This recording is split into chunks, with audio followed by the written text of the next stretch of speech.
स्वातंत्र्य दिनाच्या पूर्वसंध्येला खोपोली शहरात तिरंगा रॅलीचे आयोजन।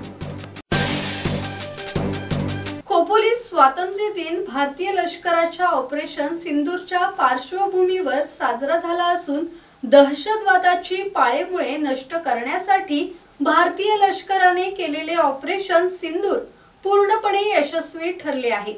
भारतीय लष्कराच्या कामगिरीचा प्रत्येक भारतीय नागरिकाला अभिमान वाटत आहे। भारतीय म्हणून सर्व जनतेला सोबत घेऊन शूर सैनिकांच्या सन्मानार्थ आपले कर्तव्य अभिमानाने पार पाडण्याचे आवाहन खोपोली शहरातील समस्त देशभक्त नागरिकांना करण्यात आले।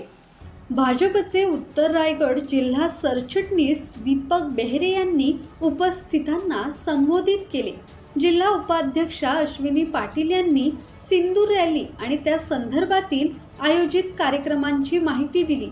माजी नगराध्यक्ष डॉक्टर सुनील पाटील यांनीही उपस्थितांना संबोधित केले।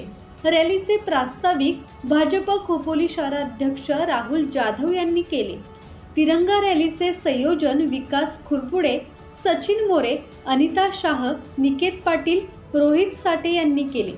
यावेळी माजी उपनगराध्यक्ष राजू गायकवाड, माजी नगरसेवक राजेंद्र फक्के, सूर्यकांत देशमुख, इंदरमल खंडेलवाल, हरीश काळे, अविनाश तावडे, माजी नगरसेविका अर्पणा मोरे, शिळफाटा व्यापारी संघटनेचे अध्यक्ष राजू अभानी, शिळफाटा ग्रामस्थ मंडळ अध्यक्ष अमोल शहाणे, भुज हास्य क्लब अध्यक्ष बाबू ओसवाल, हेमंत नांदे, दिलीप पवार, संजय म्हात्रे, विक्रम साबळे यांच्यासह कार्यकर्ते उपस्थित होते।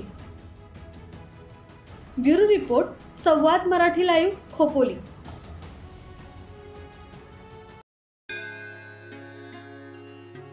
श्री गणपती संस्थान महड, तालुका खालापूर, जिल्हा रायगड। श्री वरद विनायकाच्या भक्तांसाठी भक्त निवासाची सोय, स्वच्छता आणि 24 तास गरम पाणी, सीसीटीव्हीची नजर। आगाऊ नोंदणीसाठी संपर्क करा 021 92 26 69 12 72 76 47 38 54।